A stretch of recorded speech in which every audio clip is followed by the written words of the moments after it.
Hey guys, okay, so cooking with culture. Sasha's like, I'm a baker. I know.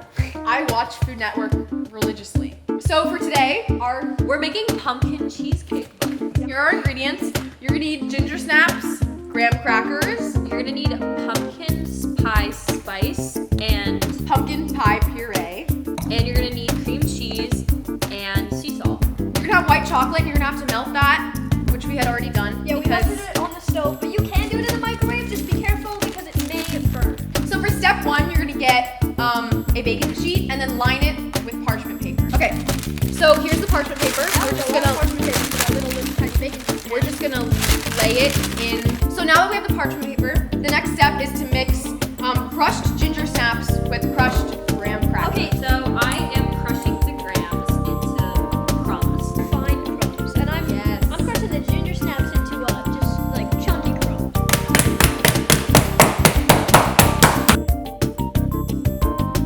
So now they're gonna mix So we're mixing together the gram, and the ginger snaps in a small bowl. Okay, so the next step is you're gonna take your cream cheese and you're gonna beat it in a large bowl.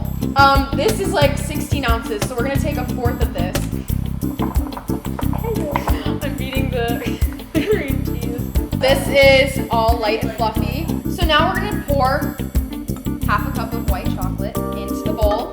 So we're gonna take this and mix it into the bowl. It's Guys, just it's a like bit. way It's over. just a bit No, over. because some of it's gonna stick to this side. For the next step, you're gonna put 1 teaspoon of pumpkin pie spice into the large bowl. And then mix it in. Okay, so the next step, you're gonna put a pinch of salt. So now we're adding a half a cup of pumpkin puree. So excuse me. Pumpkin puree. Half a cup of pumpkin puree. So we're gonna mix this mixture with the cookie crumbs. Okay, that we're gonna mix it, and if it's not enough, I'll add more. So the final step before you freeze the cheesecake bites is you're gonna take table size scoops and then you're gonna roll it up and lay it on the baking sheet. Don't make them too big. No, I'm trying not to, so they don't end up weird.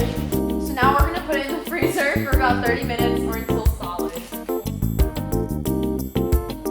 Okay, so now we're dunking the truffles into the white chocolate. Okay, so the last step is you're gonna take the leftover cookie crumbs that you have, if you have any. If you don't, you can just re-crush them.